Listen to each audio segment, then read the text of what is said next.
O programa a seguir pode conter descrições de extrema violência e não é recomendado para pessoas sensíveis.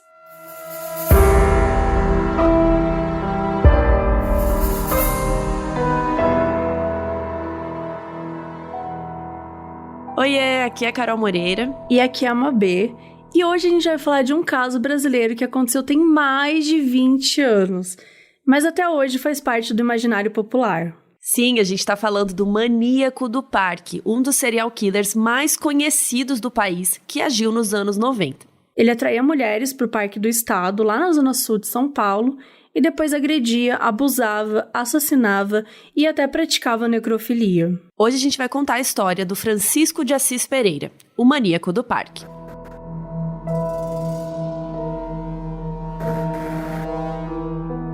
No dia 4 de julho de 98, o Brasil estava em euforia, época de Copa, a gente sabe bem como é que é. E no dia anterior, numa sexta-feira, o Brasil tinha ganhado o jogo da Copa do Mundo contra a Dinamarca. Então a polícia de São Paulo estava meio preparada, porque quando tem essas comemorações, né, esses jogos muito clássicos, muito importantes, tem muito álcool envolvido, então acaba virando bagunça, acaba virando briga, acaba gerando alguns crimes. E aí no sábado a polícia já estava esperando algumas chamadas acontecerem. Só que uma delas chamou a atenção.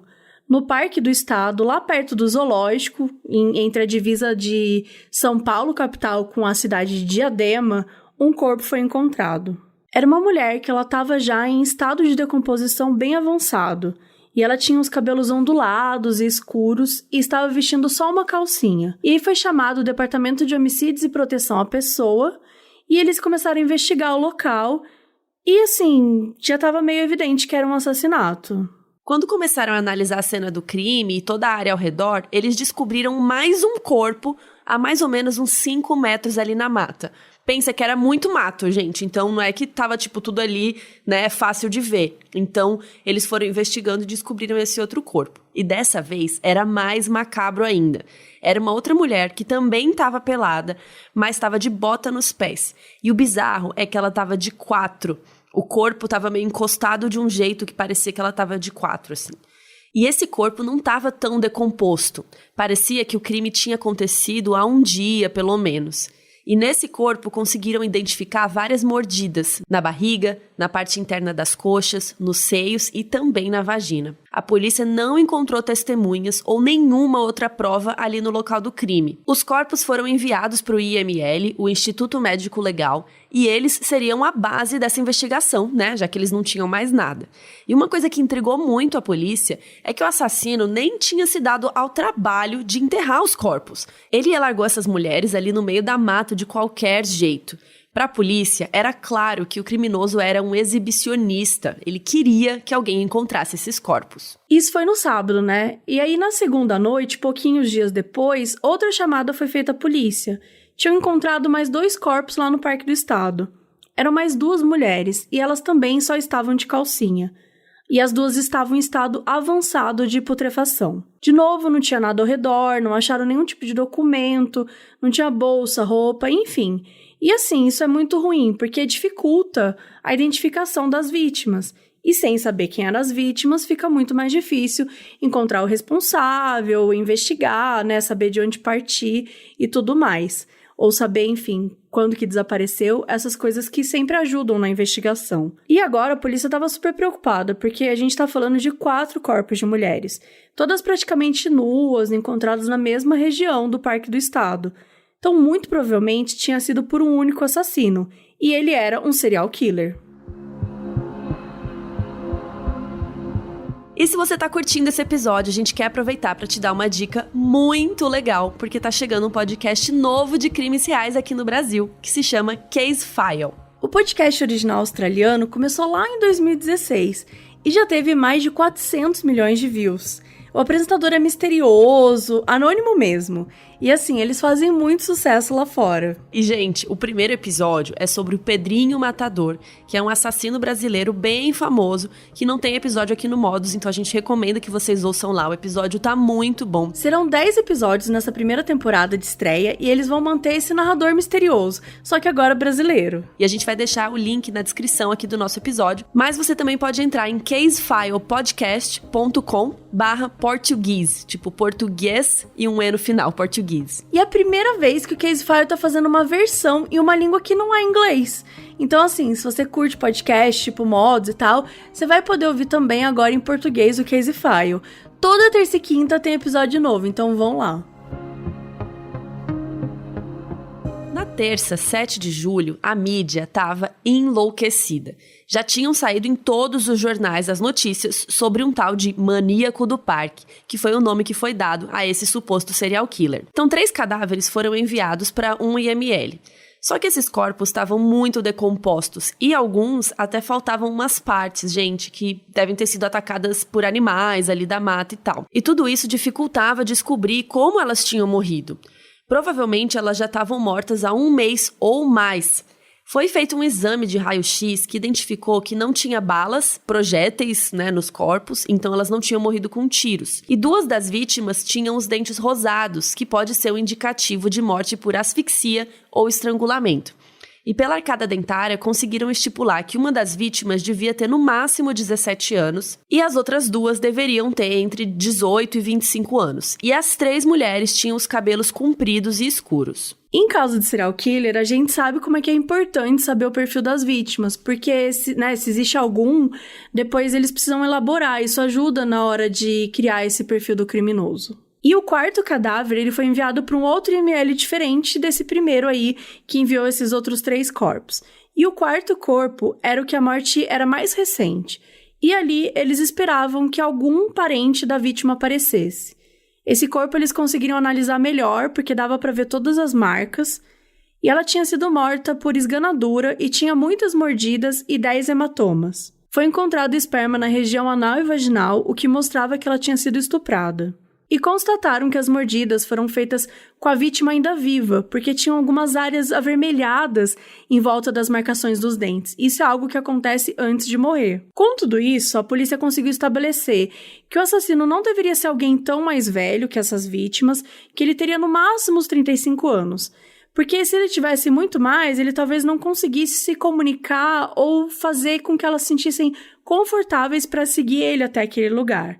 E também pensaram que ele deveria ser uma pessoa muito boa de papo, porque ele tinha conseguido convencer essas mulheres, ou era o que parecia, Tinha conseguido convencer essas mulheres a entrar com ele nessa mata super fechada. E ainda na terça-feira, no dia 7 de julho, eles conseguiram identificar essa vítima que era mais recente.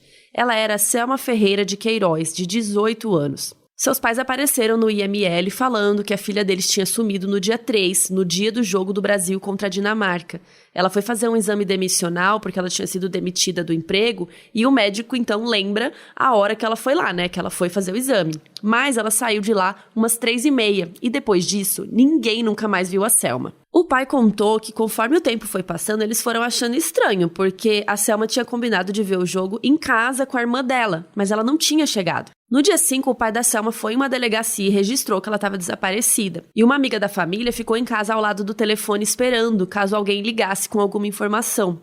E um homem ligou e perguntou da Rosângela, a irmã da Selma. E aí a amiga, que não era nada trouxa, fingiu ser a Rosângela para ver o que esse cara ia falar. E ele disse que ele estava com a Selma e que ele queria R$1.000 para soltar ela, senão ele ia a matar. Depois disso, ele ligou umas outras vezes, falou que ele era o gostosão e ele queria ver se já tinham o dinheiro. E ele também disse que a Selma tinha reagido e por isso ele teve que espancar ela, mas que agora ela estava boazinha. E ele falou o seguinte, abre aspas, ela parecia minha escrava e como é muito gostosa, resolvi dormir com ela. Depois ele disse que ia ligar mais tarde, mas nunca mais ele ligou e a família dela ficou desesperada. Bom, agora a polícia tinha uma foto de uma vítima para poder tentar refazer o caminho que ela fez. Só que ela sumiu meia hora antes do jogo da Copa. E, enfim, a cidade estava uma loucura, alguns pontos estavam super vazios, não tinha ninguém na rua, outros estavam super lotados e ninguém tinha visto a Selma. A polícia começou a pesquisar o registro de pessoas desaparecidas e descobriu que um outro corpo tinha sido encontrado no mato do Parque do Estado em janeiro. Também tinha sido uma mulher nua e ela tinha sido identificada como Raquel Mota Rodrigues, de 23 anos. E quando viram a foto dela, ela tinha as mesmas características das outras vítimas, morena, dos cabelos longos enrolados. E aí descobriram nos registros que uma ossada de uma mulher jovem tinha sido encontrada no parque em maio. Ou seja, né, você já tem aí um monte de mulher, um monte de ossada. E na quinta, dia 9 de julho, a polícia foi falar com a prima dessa vítima de janeiro, a Raquel. E ela contou que a prima tinha se mudado de Porto Alegre para São Paulo. Fazia uns 8 meses, mais ou menos, que ela era sonhadora e que ela queria uma vida melhor. E a prima tinha sumido num sábado. Ela tinha trabalhado até 8 horas da noite e quando deu umas 9, ela ligou para a prima da estação Jabaquara e falou: olha, tem um cara aqui se oferecendo para tirar foto minha, que era para uma propaganda de uma mega empresa de cosméticos e eu vou com ele, tá bom? E daí a prima falou para ela pedir alguma identificação, alguma coisa assim. E a Raquel disse, mas é que a irmã dele já tinha ido com outros modelos e levou os documentos dele, que estavam na Kombi, enfim, que ela e o moço iam de ônibus, que era para a divisa entre São Paulo e Diadema para poder tirar essas fotos. Só que a prima da Raquel, ela ouviu o cara falar no fundo, assim, não é para divisa de Diadema, não. Suspeito, né? Enfim. E aí a prima falou pra Raquel que aquilo era, né, fria, pra ela não ir, que ela nem conhecia. E a Raquel disse, beleza, então que ela não vai. Mas a ligação cortou. 5 dias depois, o corpo da Raquel foi encontrado no Parque do Estado. E o laudo falava que a morte tinha sido natural. Esse relato foi super importante, porque a polícia agora tinha um possível modus operandi do assassino. Possivelmente ele estava atraindo essas mulheres, né, dizendo que elas iam ser modelos para um catálogo dessa empresa de cosméticos. Provavelmente a Raquel tinha sido abordada no metrô, ou no vagão, ou na própria estação Jabaquara. A essa altura, já eram 6 mulheres que tinham morrido e sido encontradas no Parque do Estado. A polícia começou a pensar que se realmente tudo isso foi cometido por um só assassino, provavelmente ele não tinha tido 100% de sucesso com esse papinho dele. Deviam ter mulheres que não caíram na lábia dele e que poderiam contar mais sobre esse cara, onde foram abordadas, como ele era e tudo mais. A mídia só falava nisso, então com certeza alguma coisa, alguém ia aparecer. Alguns policiais de outro distrito se lembraram de boletins de ocorrência de 2 mulheres que foram atacadas por um cara que disse que ia fazer um book de fotos delas para uma empresa de cosméticos. E era a mesma empresa que a prima da Raquel tinha contado. Um desses BOs era de agosto de 96, de 2 anos antes. A polícia foi atrás dessa vítima para tentar ver se era o mesmo criminoso mesmo. Ela contou que foi abordada por um cara na Praça da República que estava procurando modelos para um catálogo de publicidade. Ele encheu ela de elogios, que o tipo dela era perfeito para a campanha deles, que ela podia virar uma modelo famosa, ficar rica, ganhar um bom dinheiro. Como a moça estava precisando de trabalho, ela topou. Ele disse que as fotos seriam no Jardim Zoológico, porque o tema era meio selvagem. E ela disse que o cara ligou de um orelhão para uma suposta irmã dele, dizendo que ele estava levando uma modelo para as filmagens e já estava indo e tal. E aí eles pegaram um ônibus e desceram perto do zoológico e foram andando por uma trilha e se adentrando cada vez mais num mato. A moça disse que foi ficando meio nervosa, que ela não quis mais ir e tal. E quando ela falou que ela não queria mais ir, ela disse que o cara ficou meio doido. Ele ficou com a cara muito séria e falou: se você não entrar aqui nesse mato, eu vou te matar. Ele mandou ela ficar só de calcinha e amarrou ela numa árvore. Bateu nela e disse que isso era para ela aprender a não confiar em gente que ela não conhecia. Ele obrigou ela a fazer sexo oral nele e mordeu várias partes do corpo dela. Ela disse que o cara falou que depois ele iria na igreja pedir perdão pelo que ele estava fazendo com ela e que ele estava fazendo isso porque ele pegou a noiva dele na cama com outro homem. E ele ainda contou que já tinha matado outras mulheres ali. E depois de um tempo, ele só foi embora. Ela esperou um tempo e fugiu, e algumas pessoas da rua ajudaram ela e levaram ela para um hospital. Um outro boletim de ocorrência era de 5 meses depois desse, de janeiro de 97. E essa moça ela foi abordada em Diadema. E o papo foi o mesmo, que precisava de modelos, ofereceu dinheiro, só que dessa vez ele disse que as fotos seriam no Parque do Estado. Eles entraram em uma trilha bem no meio do mato, fez aquilo que a gente já falou, bateu e tal, mas quando ele colocou uma corda, era tipo uma corda de varal, assim, no pescoço dela, ela ficou desesperada e conseguiu lutar e se livrar dele. E ela foi muito corajosa. Ela saiu correndo pela trilha e até conseguiu uma ajuda na rua.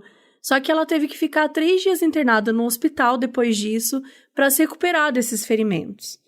Essas 2 moças, a de 96 e a de 97, foram na polícia contar esses detalhes e dar uma descrição do criminoso. Então ele deveria ter uns 25 anos, 1,70 m de altura, era forte e tinha pele morena clara. Tinha um furo na orelha esquerda e uma falha na sobrancelha direita.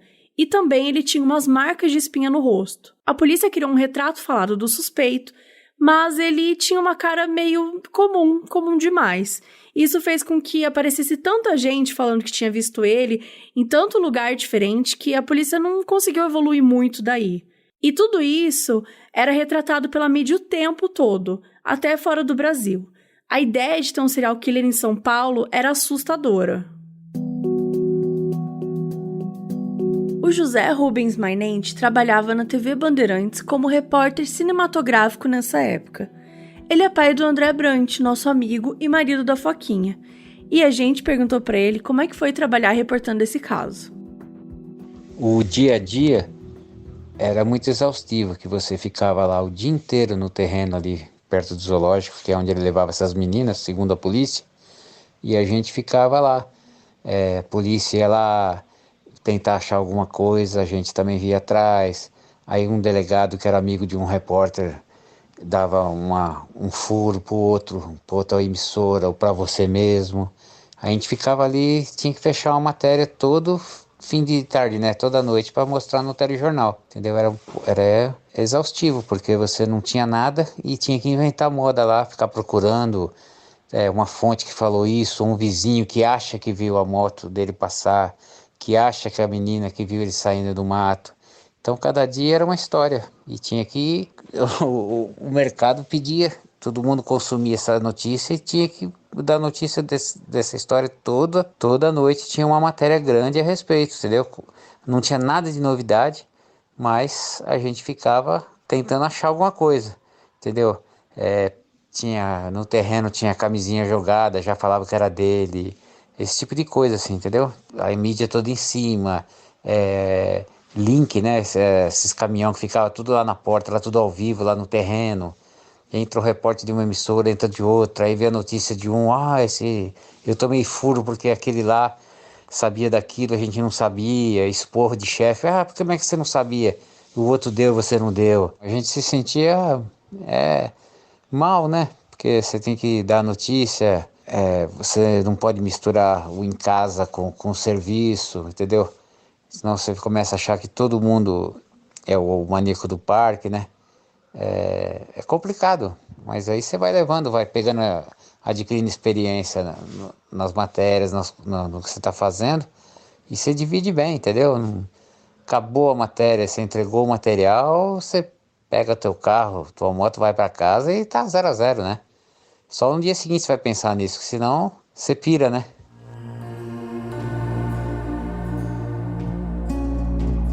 Outra informação que foi muito útil, uma mulher ligou para a polícia anonimamente e disse que ela também foi abordada por um cara no metrô, tentando transformar ela em modelo. Ela era casada na época, e aí ela também achou esse cara do metrô meio esquisito e ela acabou não aceitando. Só que o cara ficou insistindo, ficou seguindo ela, e ela disse que ia chamar a polícia. Então, o cara deu um número de telefone pra ela e falou pra ela ligar se ela mudasse de ideia. A mulher passou esse telefone pra polícia e eles viram que o número era de uma empresa de motoboys. E aí, quando eles foram lá, o proprietário viu o retrato falado e disse que um dos funcionários parecia bastante com a imagem. E pra melhorar a história, ele tinha simplesmente pego as coisas dele e ido embora, sem nenhum motivo, já tinha 2 dias. Esse funcionário era o Francisco de Assis Pereira, que tinha uns 30 anos de idade. O Francisco tinha deixado uma carta para o chefe. A carta dizia que ele precisava ir embora, que agradecia muito toda a ajuda, mas que o tempo dele ali tinha acabado. O proprietário falou que eles não eram os primeiros policiais a irem procurar pelo Francisco. Agentes do Departamento de Homicídio e Proteção à Pessoa, que é o DHPP, já tinham ido investigar sobre o desaparecimento de uma ex-namorada dele, a Isadora Frankel. E o que aconteceu foi o seguinte, a Isadora ela desapareceu. Só que o Francisco, ele tava com um cheque no nome dela e usou numa loja. Só que na hora da compra, pedindo pra colocar o RG, e ele acabou colocando o dele, o próprio RG, talvez sem querer e tal. E os agentes conseguiram localizá-lo a partir disso. Daí o departamento de homicídio interrogou várias vezes ele, e ele ficava dizendo que ele era namorado dela. Só que como ela tava desaparecida, mas não tinha nenhum corpo, nem nada assim, ele foi liberado, porque ninguém podia provar que ele fez alguma coisa. A polícia pegou a foto do Francisco e levou na casa das vítimas sobreviventes, e todas reconheceram ele. Então, nesse momento, o Francisco se tornou o maior suspeito de ser o maníaco do parque. Brasil, a Mabê fez mais uma aula com a professora de inglês dela do Cambly e eu quero muito saber como foi. Gente, foi mara. Eu falei com a Nicole de novo. E lembrando que o Cambly é uma plataforma que você marca aula de inglês com professores nativos na hora que você quiser. E tem para todos os níveis. E nessa aula, eu falei com ela um pouquinho sobre esse podcast, assim, que vos fala. Que? Você falou do Modus pra ela? Olha, eu falei de você, entendeu? Eu chamei de Carol ainda. Quê? Escuta. Carol in English? Carol, lógico. Ai, quero ouvir. Põe aí, Dantas. I have this true crime podcast in Brazil. Okay. With my co-host, Carol. Yeah. And we speak about the case in a sensitive way. Right. Like we respect the victims and their family. Yeah. And regarding that, we decided to use these stories to reflect on our society and how we can always improve. Okay. So I'm not sure if you're into true crime documentaries. Mm-hmm. I mean, what do you watch usually? And maybe we can start with this. Sure, yeah. I watch a lot of everything, to be honest.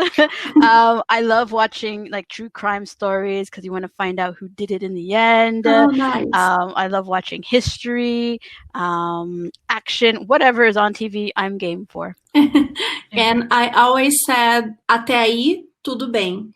Which means, so far, so good. What's the word again? Até aí. Até aí. Tudo bem.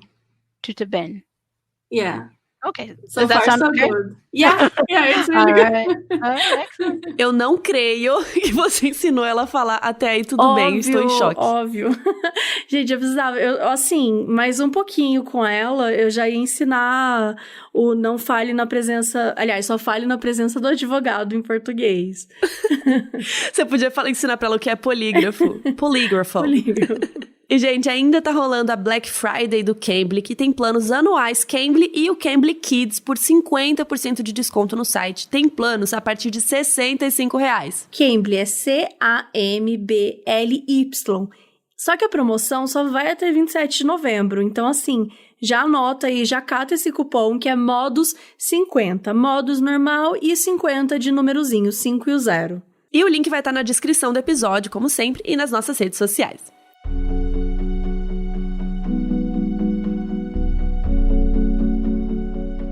Francisco de Assis Pereira, ou Chico, nasceu em 1967 na cidade do Guaraci, no interior de São Paulo. Ele veio de uma família humilde, filho da dona de casa Maria Helena e do pescador Nelson Pereira. Segundo depoimentos, quando ele foi ficando maior, ele ia para a capital para fazer uns bicos e conseguir uma grana. Já adulto, ele passou a morar em São Paulo e ele trabalhava naquela empresa lá de motoboys. E de acordo com o delegado que cuidou do caso, o Francisco era, abre aspas, uma pessoa que gostava de chamar a atenção para si. Ele era um exímio patinador e ele fazia verdadeiros shows de patinação no Parque Ibirapuera.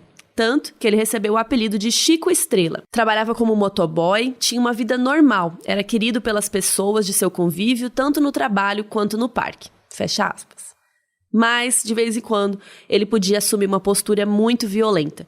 O proprietário da empresa que ele trabalhava já contou que uma vez um colega fez uma brincadeira com o Francisco, chamando ele de gay. E aí, o Francisco espancou o cara. A polícia foi atrás da família do Francisco. revistaram as casas e entrevistaram eles. A mãe dele, a Maria Helena, falou: olha, se ele fez isso, algum problema muito sério ele tem que se entregar para a polícia. E eles conseguiram mais informações sobre a vida dele. Então, Francisco engravidou uma namorada quando eles eram adolescentes ainda, só que ele não achava que era o pai da criança. Então, a moça não quis mais saber dele. Só que quando ela foi ter o neném, ele ficou doido, foi no hospital atrás dela e querendo ver o filho, mas ela não deixou e ele nunca conheceu a criança. Enquanto a polícia fazia, as buscas pelo Francisco, que estava fugitivo, apareceu uma outra vítima que sobreviveu. E o caso dela tinha acontecido em julho de 97. O relato dela era muito parecido com os outros. Um cara que chegou com papo de modelo, levou ela para o mato, ela foi espancada e o criminoso tentou estuprar pelo ânus, mas não conseguiu ter uma ereção. Então ele a obrigou a fazer sexo oral nele. Tudo isso enquanto batia e mordia a moça. E ela contou também que ele cochilou do lado dela, com a mão no pescoço, como se fosse sufocar, assim. E quando ele acordou, ele começou a chorar muito e disse que ela tinha sido boazinha e por isso ia deixá-la viver. E ela pediu pra ele não abandonar ela ali no mato. Tipo, ela tava perdida, assustada, enfim, não sabia como sair. E ele a levou até o terminal de ônibus. Tipo, bizarro. É chocante, né? E aí as buscas continuavam e mais uma vítima viva apareceu. Algumas pessoas associam como sendo a primeira vítima do maníaco, porque ela foi atacada dia 4 de julho de 94, 4 anos antes. Essa moça era uma empregada doméstica que conheceu o Francisco em fevereiro de 92, no Parque Ibirapuera. Ele era o líder de um grupo de patinação que se chamava Suicidas da Patinação e depois mudou o nome para Night Rollers, que eu achei muito melhor do que o anterior. E os dois participaram de várias apresentações e os dois começaram a ter um rolo. Um dia ele comentou que tinha que ir buscar dinheiro na casa de um irmão e tal, e fez aquela mesma coisa. Levou ela para um mato, bateu e tentou estuprar. Só que quando ele mandou ela fazer sexo oral nele, ela mordeu o pênis dele muito forte. E quando ele saiu de perto porque ele estava com dor, ela conseguiu sair correndo. Perfeita. Foge, minha filha. E ela ainda conseguiu ouvir ele gritando: eu te amo, você sabia que o que eu mais queria era ter um filho com você. E depois que ela conseguiu ficar bem, ela contou para um amigo da patinação e tal. E aí ele tentou falar com o Francisco, o cara ficou puto e tudo. Mas ele disse que ela tava doida, que não aconteceu nada, que ela tava triste porque eles tinham terminado, essas coisas. O que me desespera é que ela contou pra um amigo, da patinação, e ele foi, trocar uma ideia com ele, mas assim, não é como se ela tivesse contado uma coisa simples, sabe? Ele deu um calote em mim. Ele fez algo muito grave. Ele agrediu ela, ele ameaçou, ele fez coisas horríveis. E isso me incomodou muito, assim, sabe? É claro que é foda também, porque a gente sabe o quanto as vítimas se sentem acuadas, ainda mais o fato de que ela conhecia ele. Então, ela provavelmente devia sentir muito medo de denunciar. Mas é muito foda ver essas pessoas se safando nessas, assim, também por causa disso. Ele ficou bem puto quando ela contou a história, mas depois, quando ele foi tirar satisfação, ele meio que acreditou no papinho dele. Mas eu imagino que ele deve ser muito bom de papo, né? Porque todo mundo caía nessa conversa dele, então deve ter sido algo assim. Ele era bem manipulador, né? Mas aí a polícia voltou pro Parque do Estado para poder encontrar mais provas e algumas coisas na mata. Acharam uma carteira de trabalho de uma mulher e vários objetos pessoais, tipo sapato, escova de dente, algumas calcinhas. Fizeram um mapeamento daquela área toda e eles foram cruzando quais lugares os corpos foram encontrados e onde as sobreviventes disseram ter sido atacadas. E aí o delegado recebeu uma ligação do chefe do Francisco, lá da empresa de motoboys, pedindo para dar uma passada lá. Quando ele chegou, o cara mostrou um vaso sanitário quebrado e dentro lá tinha um pedaço de um osso bovino e a carteira de identidade de uma das vítimas que tinha sido encontrada morta no parque, a Selma, aquela que era o quarto corpo do IML e tal. Um outro depoimento que teve foi da travesti Tainá Rodrigues. A gente não conseguiu encontrar informações melhores sobre ela, se ela se identificava como trans ou travesti, ou se foi algo atribuído a ela, mas as fontes que a gente encontrou se referiam a ela como travesti, então por isso que a gente resolveu seguir assim. Eles moraram juntos 1 ano e pouco, mais ou menos. Eles também tinham relações sexuais. E ela contou que quando eles terminaram, ele jogou na cara dela, assim, que um dia ele ia ser famoso, mesmo que fosse nas páginas policiais dos jornais. Meio estranho isso de se falar, né? E aí apareceram outros sobreviventes e também conseguiram falar com a namorada lá da adolescência dele, aquela que teve um filho e proibiu eles de ver o filho. O que a gente sabe, né, que foi a melhor decisão que ela tomou ali. E aí a polícia foi coletando informações e foi tentando seguir esses rastros.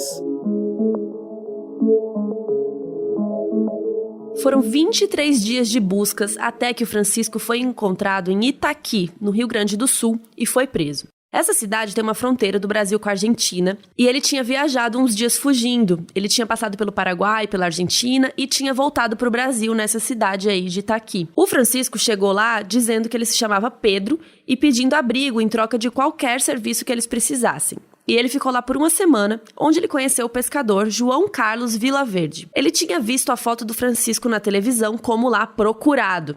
Então o João Carlos e os outros pescadores se esgueiraram na casa quando o Francisco estava pescando. E eles viram uma identidade dele e confirmaram que ele era a pessoa que estava sendo caçada pelo Brasil inteiro. Então ele ligou para a polícia e denunciou onde o Francisco estava. E a polícia foi até lá, prendeu ele e ele foi escoltado de volta para São Paulo. Meu, imagina que louco chegar o cara, assim, na cidade, sei lá... Na sua casa. Na sua casa, exatamente.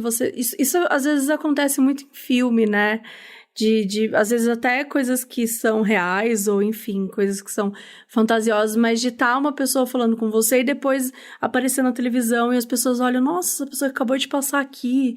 E eu sempre fico pensando como deve ser desesperador, né? Pra uma pessoa ver isso.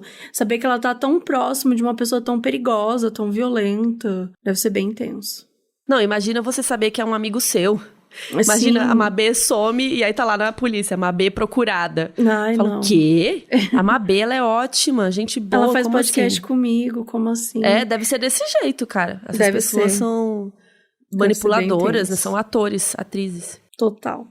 E aí, voltando, de acordo com o delegado, quando o Francisco foi preso, ele só ficava falando, não fui eu, sou inocente, dando o famoso golpe, né? E aí o delegado foi pegar o mandado lá no fórum pra mandar ele pra um presídio. Só que ele recebeu uma ligação da delegacia falando que pra ele correr, que o Francisco queria falar com ele. Quando ele chegou lá, o Francisco admitiu tudo, descreveu detalhadamente os crimes. Ele contou que a primeira vítima foi na semana do Natal de 97.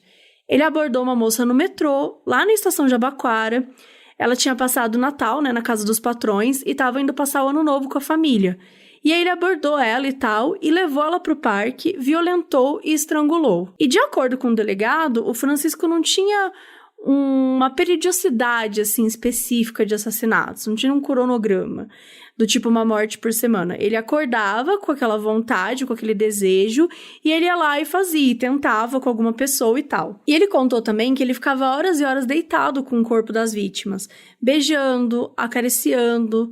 E o delegado notou que até quando ele estava relatando essas coisas simples e tal, dava para perceber que ele estava sentindo prazer em lembrar daquilo. E ele contou que tinha alguma coisa ruim dentro dele, que ele não podia controlar. E o Francisco contou um caso de uma vítima que ele ficou meio que apaixonado pelo cadáver dela, porque, segundo ele, depois de matar e tal, o corpo dela reluzia à luz da lua de uma forma muito bonita e ele ficava encantado. E então ele ficou um tempinho deitado lá com ela e no dia seguinte voltou para ficar beijando esse mesmo cadáver. Então, assim, ele continuava utilizando os corpos por dias e só abandonava quando eles entravam em decomposição. E ele contou também que ele sentia vontade de arrancar a pele das vítimas com a mordida, por isso que ele fazia aquelas mordidas muito fortes. Então, assim, como se já não bastasse o assassinato, como se não bastasse o estupro e necrofilia, ele também tinha uma tendência ao canibalismo. E nessas confissões, o Francisco contou tudo, como se aproximou e o que fez com cada vítima. O Francisco se comprometeu a levar a polícia ao paradeiro do corpo da Isadora, que era o único que estava faltando, aquela moça que ele usou o cheque e tal. Então, eles escoltaram o Francisco até o Parque do Estado. E o relato do delegado diz que quando eles chegaram lá, o Francisco mudou muito. Antes ele estava sendo solícito, de boa, respondendo. E quando ele entrou no parque, parece que ele ficou meio selvagem, meio agressivo, quieto, como se fosse um animal farejando sua presa. Ele disse também que o Francisco contou que quando ele entrava no parque, ele já ficava julgando a vítima na cabeça dele, sabe? Ficava xingando ela e tal. E aí quando chegava uns 50 metros até uma clareira, assim, aí ele pensava, bom, agora ela vai morrer. E aí ele ele começava a agressão e tudo mais. O Francisco levou a polícia até essa clareira e depois andou mais uns 200 metros pro lado, assim, e chegou numa segunda clareira menorzinha e aí mostrou onde estavam os restos mortais da Isadora. No episódio da Investigação Criminal, que é uma série que traz alguns casos, assim, de brasileiros, tal, a gente já falou sobre o caso Nardoni, tem o caso da Suzane também, ele tá lá na Amazon Prime Video, então vocês conseguem assistir por lá. E tem esse episódio do Maníaco do Parque, e tem uma parte bem interessante que o delegado fala que criminosos desse tipo, eles vão evoluindo as técnicas gradualmente em alguns ciclos. Então, no primeiro ciclo, seria o de observação e de alguns crimes mais brandos, mais leves. Lá em 96, já tinha alguns relatos no metrô que você podia atribuir para ele, assim. Só que só em 97 que ele passa para o próximo ciclo, que seria o de matar, né, de efetivamente matar. Um dos relatos de uma sobrevivente conta que ela conheceu o Francisco na fila de um cartório, que ele jogou a mesma conversa de sempre e tal, e convenceu ela a ir lá fotografar. E eles se encontraram na estação Jabaquara. E ele falou pra ela, você demorou, eu tava com uma equipe aqui, eu até mandei eles irem logo pra ir gravando umas externas, mas você pode vir comigo na moto, que tal? E aí ela foi. E aí ele levou ela pra mata, e ele falou, vamos adiantar a sessão então, põe o biquíni que você trouxe. E começou a fotografar ela. Só que rapidamente ele já mudou e já começou a agredir. Ele pegou uma tesoura que tinha na mochila para usar como arma, estuprou ela e amarrou ela com um cordão da própria mochila. E falou para ela contar de 1 até 2.000. E ele foi embora, só que ele falou que se ela levantasse e fosse embora antes de chegar até o 2.000, né, até o número 2.000, que ele ia caçar e matar ela ali mesmo. O Francisco foi embora e ela ficou até ali, contou até 2.000 e depois saiu, nua, no meio da rua, assim, até que um ônibus parou e o motorista ajudou e levou ela para a delegacia. Então, essa primeira fase seria classificada por crimes que ele ainda não matava a pessoa. Aí a gente chega na segunda fase, que seria quando ele começou a matar. Um dos corpos encontrados era de uma adolescente que participava do movimento punk. O Francisco relatou como foi tudo com ela. Ele conheceu ela numa galeria de CDs de rock, se aproximou com aquela conversinha, levou ela pra clareira do parque e aí espancou ela. Só que anoiteceu e ele meio que se perdeu, então ele teve que passar a noite inteira lá com a menina. E nessa noite ele fez de tudo, gente. Ele agrediu, abusou ela de todas as formas. Ele amarrou um cordão no pescoço dela e ficou segurando ela como se ela fosse um animal. E ele acabou encontrando finalmente a parte onde ele botava os cadáveres e mostrou pra ela ficar assustada. A menina pediu, quase implorando pra ele fazer o que ele quisesse com ela, mas que não batesse mais no rosto. De acordo com ele, a própria menina se ajoelhou porque ela sabia que ia morrer. Ele amarrou um cadarço no pescoço dela, botou o joelho na nuca pra fazer força e ficou puxando o cordão, matando ela estrangulada. E aí depois ele passou a noite lá com o cadáver e no dia seguinte foi embora. O Francisco tinha um modus operandi muito bem definido. Ele ia para a estação de metrô ou nas ruas, e ele procurava mulheres que aparentavam precisarem de atenção. E as enganava dizendo que era fotógrafo para grandes empresas de moda, que ia transformá-las em modelos e tudo mais. Quando elas acreditavam, né, ele convencia elas e tudo mais, elas iam até ele para algum parque, para algum lugar, que poderia ser o Parque do Estado, ou às vezes ali perto do zoológico. Chegando lá, ele batia, estuprava, matava e praticava necrofilia com alguns corpos. Como muitos assassinos em série, ele tinha um padrão nas vítimas. Segundo o delegado, eram sempre mulheres morenas com cabelos longos, enrolados e uma estatura meio parecida. E todas as vítimas parecem ter sido escolhidas bem semelhante com aquela ex-namorada que tinha as mesmas características. Aquela ex-namorada que ele teve, que teve um filho dele e tal. Provavelmente, inconscientemente, ele achava que violando essas vítimas, ele estava punindo de alguma forma essa ex-namorada. Em um depoimento, ele explicou como fazia. Ele ficava rodando o metrô Jabaquara para o Santana, Santana para o Jabaquara. E ele, né, segundo ele, que era fácil de detectar a mulher triste, que mulher triste ficava de cabeça baixa. E se ele achava bonita, se agradasse ele de alguma maneira, ele chegava junto e começava a conversar. E ele dizia também que ela achava que ele estava dando informações para ela, mas era ele que estava recolhendo informações dela. Tipo, eles estão falando de qualquer coisa, e aí ele percebe que ela gosta de automobilismo, ele vira o Ayrton Senna. Se ela gosta do avião, ele vira piloto de avião. Assim que ele falava que era a maneira como ele conseguia convencer essas mulheres. Ele ia identificando o que é que elas gostavam, o que elas se interessavam, que é a característica básica de um manipulador, né? Você estuda o comportamento e você entende, você observa a sua vítima para saber o que agrada a ela e você dá um jeito de, né, ser um camaleão ali para se transformar naquilo que ela gosta. O delegado contou um momento bem específico que ilustra um pouco pra gente ver essa lábia que ele tinha. No dia que o Francisco foi transferido para o presídio, tinha muita gente do lado de fora gritando, tipo, mata, mata, né, aquela coisa. Aí o Francisco pediu para fumar, um delegado soltou um lado da algema dele, ele tava fumando lá fora e tal, quando apareceu uma moça que queria muito falar com ele a todo custo. Deixaram a moça entrar, e ela era uma sobrevivente, e ela tava pistola da cara, falando, eu não acredito que você fez isso, você ia me matar, não sei o que lá. E de acordo com o delegado, na mesma hora, o semblante, a cara do Francisco mudou. E ele ficou falando, não, eu jamais faria isso com você, era uma força maior que tava me obrigando e tal. Gente, no fim das contas, a moça deu um beijo na testa dele, e saiu chorando, triste, com a prisão dele. Depois que ela saiu, ele voltou pra cara dele normal, assim. Tipo, ele desfez. Cara, isso chocou muito a galera lá na delegacia. Aliás, é interessante que o Francisco disse que essas vítimas que diziam ter sobrevivido eram mentirosas. Ele não assumiu esses crimes. Ele só assumiu das vítimas que morreram. Ele disse que quem entrou com ele no mato não voltou mais. E isso pode ser talvez porque ele tinha medo de mostrar como se fosse uma fraqueza, né? Tipo, eu não matei algumas. Ele queria falar, não, todo mundo que foi comigo morreu. E quando o Francisco confessou tudo pra polícia, explicou os crimes e tal, ele contou também da sua infância, que ele morou com uma família bem pobre. E ele disse que sempre teve muitos pesadelos, que ele tinha muito medo. Quando ele era pequeno, que ele caiu, né? Teve um acidente, que ele caiu de um barranco e tinha um monte de toco de madeira. E a orelha dele sangrou muito, mas não encontraram nada, né, quando ele foi para o hospital. E 8 meses depois, ele levou uma cotovelada sem querer na cabeça, bem no mesmo lugar, e os pontos saíram, e apareceu uma lasca de madeira dentro da cabeça dele.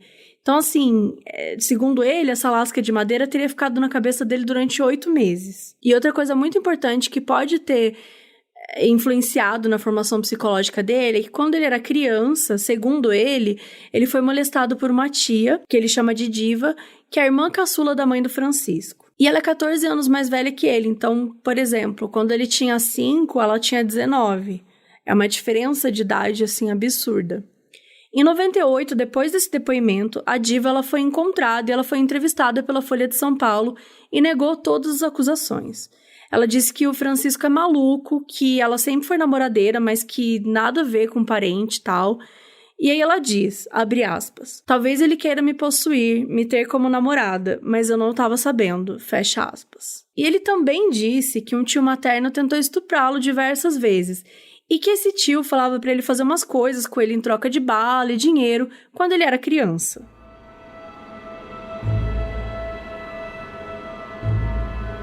O Francisco de Assis Pereira foi condenado por 7 homicídios, 9 estupros e condenações por roubo, atentado violento ao pudor e ocultação de cadáver. A pena foi de 285 anos, 11 meses e 10 dias. Mas vocês sabem que a lei não permite que nenhuma pessoa fique presa por mais de 30 anos no Brasil, então ele deve poder pedir para sair em 2028. E lembrando que a justiça pode decidir que ele não vai sair mesmo assim. No ano 2000, teve uma rebelião na casa de custódia em Taubaté, que é onde o Francisco estava preso na época. Um grupo de presos estava planejando uma revolta, e de alguma forma eles conseguiram 2 armas e eles usaram para capturar mais ou menos 20 familiares para usar de refém ali no dia. Pessoas que estavam visitando, tal, a família, alguém que estava preso e tal. A rebelião toda durou 36 horas.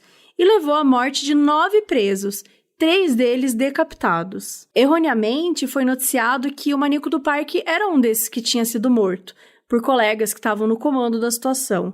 E como ele tinha muita rivalidade na prisão, parecia que ele estava jurado de morte e tal, então parecia fazer sentido. E a informação da morte veio da própria Secretaria de Segurança de São Paulo, mas depois confirmaram que era falsa. Ele estava vivo sim, e os jornais que noticiaram a morte dele tiveram que se retratar. O maníaco do parque é o preso que mais recebeu cartas no Brasil. de admiradoras ou de pessoas que acreditavam na inocência dele e algumas até sexualizavam as coisas que ele fez. Segundo uma matéria no Globo, só no primeiro mês no presídio, ele já tinha recebido mais de 1.000 cartas.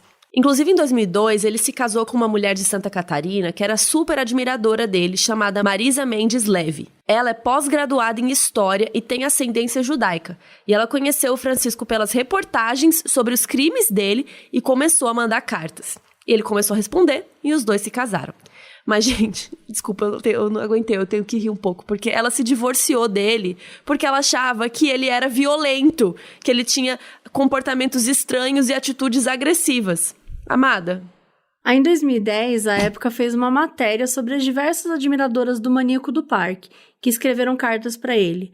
A gente vai ler 2 trechos das cartas que foram retirados dessa matéria, que tá lá no site da Época.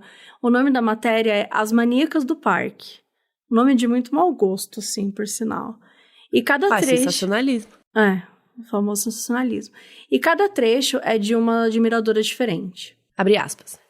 Eu não sei o que fazer para te distrair, mas eu tenho uma ideia. Primeiro, quero dizer que eu te desejo, todas as noites. É muito bom. Te acho gostoso, meu fogoso. Você tá juntinho comigo dentro do meu coração. Depois que eu chego em casa, queria você de corpo e alma, te amando. Te quero de qualquer jeito. Eu te amo do fundo do meu coração. Não perca a esperança. Acredite em Deus, porque algum dia a gente vai se encontrar.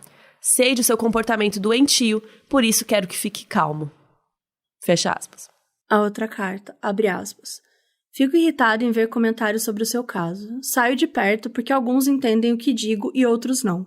Para evitar conflitos, prefiro recuar. Tenho 24 anos, trabalho e estudo.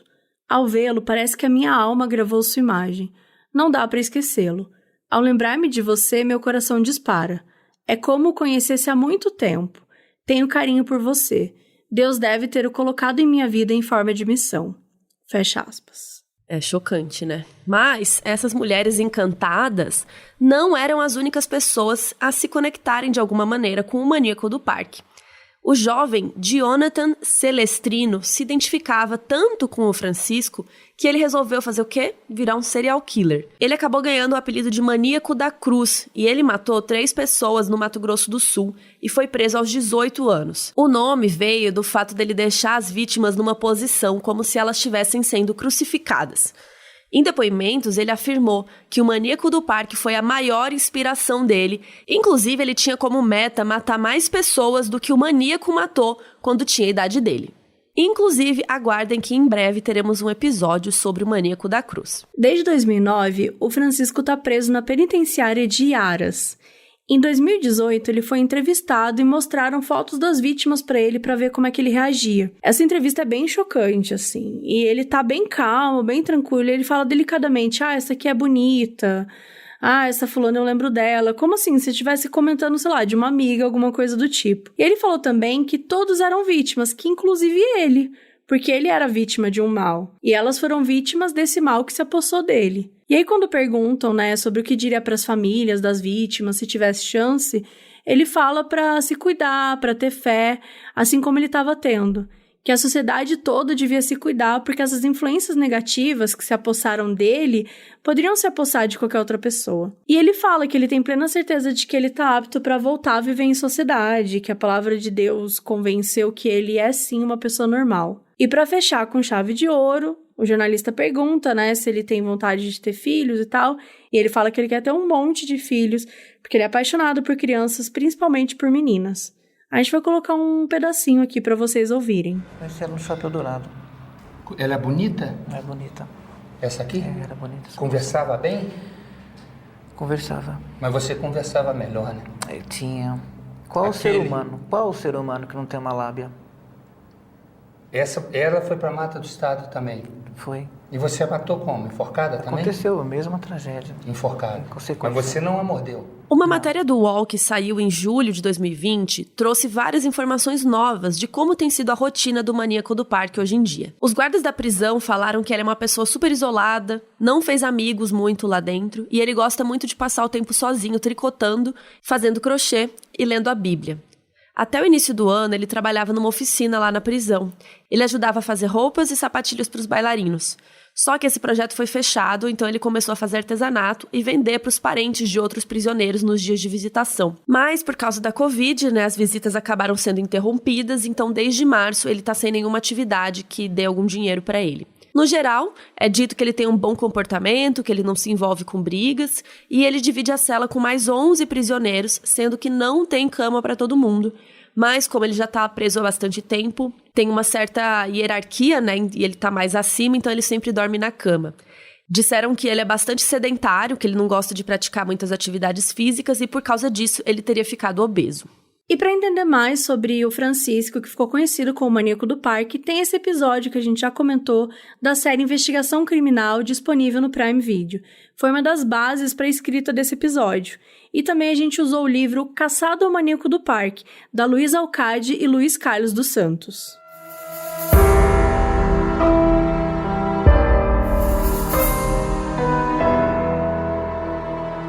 Esse episódio foi escrito por Carol Moreira e Luiz Leite e apresentado por Carol e Mabê.